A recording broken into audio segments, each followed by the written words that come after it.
Hello guys, hello, this is for Scorpio. Scorpio, welcome dito sa ating channel, Kapalaran 888. Welcome. Alamin natin kung anong messages, energy gabay para sa lahat ng Scorpio.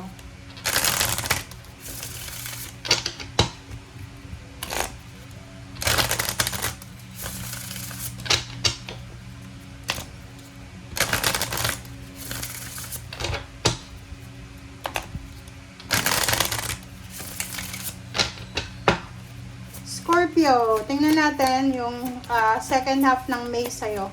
May 16 to 31, Scorpio. Okay, first card mo is River Movement. Okay, so, pag sinabing river, guys, yung movement ng water, di ba, pababa yan. Hindi naman pataas na, gano'n. Oh, going with the flow, parang gano'n. So, kung ano man ang nangyayari. Kung ano man ang nangyayari sa'yo, sa paligid mo, pamilya, trabaho, negosyo, whatever man na nangyayari sa'yo. Ang sinasabi dyan ng river card na yan is kailangan mong sumunod lang sa agos ng buhay. Just go with the flow lang, okay? And sinasabi ng baraha sa'yo dito na huwag kang masyadong magpanic, mag-alala, or whatever man na emotion na pwedeng magdala sa'yo ng stress or anxiety. Just go with the flow, relax, kalma lang.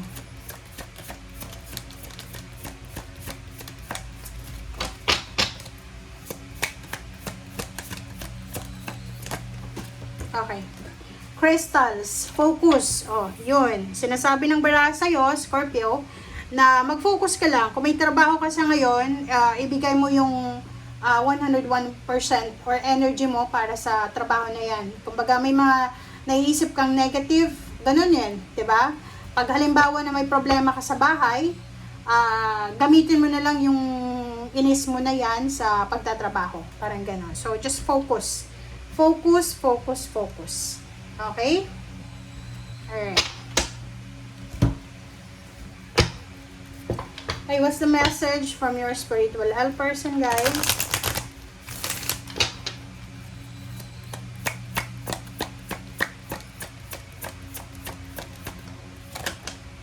Okay, come together.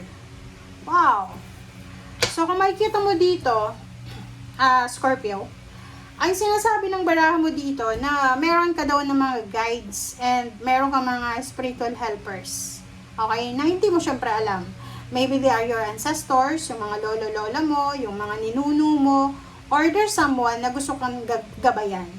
So, dito sinasabi ng baraha na yung mga guides mo daw, parang bumuo sila ng isang team na busy sila ngayon. Busy sila sa kumbaga pwedeng nagme-meeting sila together para tulungan ka. So, yun nga sabi dito, mag-focus ka lang, kalma ka lang, and yun, hayaan mo kung anong nangyayari sa ngayon. Huwag kang masyadong magmadali. Alright, what else?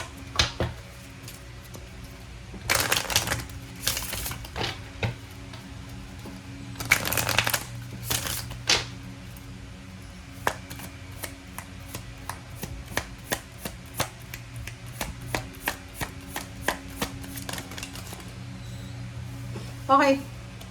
Ang dami nito. Kunin natin yan lahat. Gustong lumabas lahat. Okay, number 16, Scorpio. May mga bagay-bagay ka daw na kailangan mong pag-isipang mabuti. Kumbaga, may sitwasyon ka sa buhay na hindi mo madadala siya sa paghoromentado, sa pagiging emosyonal. Kailangan dito ng anong tawag doon? Brainstorming ba yung tawag dyan? Or like for example, may mga plano ka sa buhay, wag mong kumbaga sarilinin 'yan. Kailangan mong sabihin sa sa pamilya mo, sa asawa mo, sa boyfriend girlfriend mo para meron kang katuwang. Okay?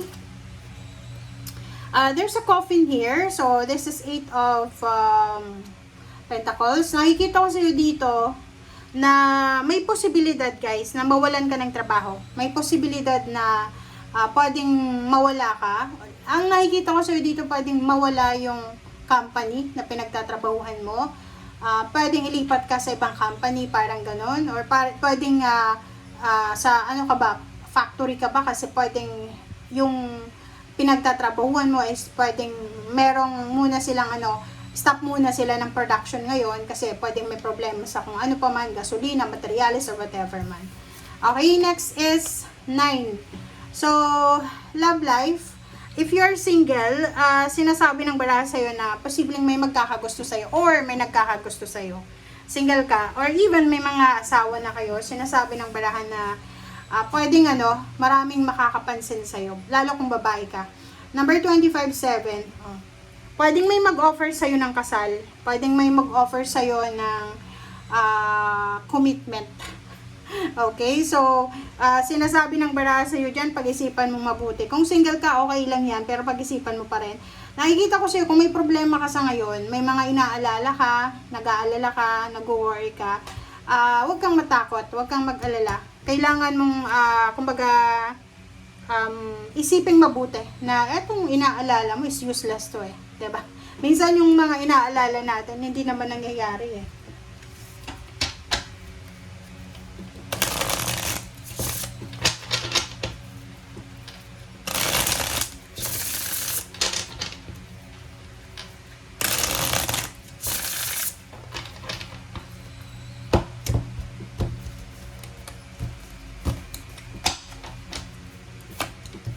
Okay, this is 4 of Swords.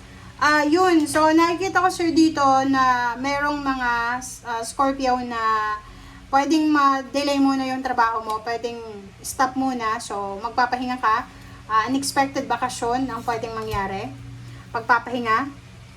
Queen of Cups, nakikita ko sir dito since you're water sign, parang sinasabi ng baraha na may mga pagbabagong magaganap sa emotional mo. So, may mga emotions ka na medyo pabago-bago. And 9 of Pentacles, this is your wish fulfillment. Wow! So, nakikita ko sa'yo dito, isang negosyo. Siguro negosyo to. Isang negosyo ang posibleng gagawin mo. Okay? Pwedeng meron kang negosyo na gagawin na eto ay talagang magiging source of your wish fulfillment. Kumbaga, magsisimula ka ng negosyo, and then yung negosyo na yan, ay siya palang magiging source of your finances, financial source. Okay, 6 of Pentacles, and then 10 of Swords. Ang nakikita ko sa'yo dito, yun talaga, visible dito guys doon sa mga Scorpio na nagtatrabaho ka sa isang kumpanya, biglaan siya So, pwedeng may biglaan. Pero hindi naman lahat. Yung iba lang. Kasi hindi naman lahat ng Scorpio mali-lay off. Pero may tendency dito. There's a tendency here na yung source of income mo, okay, yung going in and out of financial, ay posibleng matigil siya pansamantala. Okay? So, but kahit matigil man siya, you have several choices and options. Kumbaga, maraming pwedeng pasukan. So, sinasabi ng baraha sa'yo dito na financially or even your emotion, you still have choices and options. So, wala kang dapat na alalahanin dyan.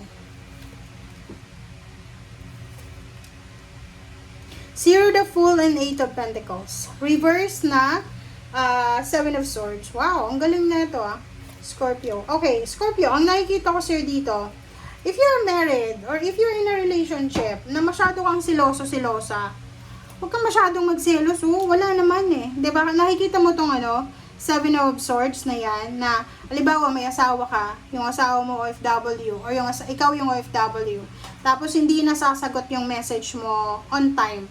Isipin mo, baka nagtatrabaho yun, diba? Baka tulog yun, iba yung time zone nyo. So, sinasabi ng baraha sa'yo dito, kung isa kang Scorpio na masyadong naghihinala, nagsiselos, alisin mo yan, mababaliw ka dyan sa kakaisip, kasi wala namang katotohanan yan. Tingnan mo siya, diba? Parang, like for example, nag-away kayo ng boyfriend o girlfriend mo, or ng asawa mo, dahil sa hindi lang siya nakareply sa'yo, diba? Hindi mo alam, pagod pala siya sa trabaho, tulog pala siya, diba? Okay, 8 of Pentacles, so yun, may mga posibilidad na mawala ng trabaho yung iba, ma-lay off, ma-terminate, ma-stop muna yung production, lalo sa mga factory worker. But sinasabi ng baraha sa'yo, okay lang yan kasi there's a parang 0 the Fool, so may pwede kang simulan. may pwede kang lipatan, may other pa na source of income. May iba pang company na pwede mong pagtrabuhan. So, hindi naman siya masyadong problema para sa'yo. Okay? Thank you guys. Bye!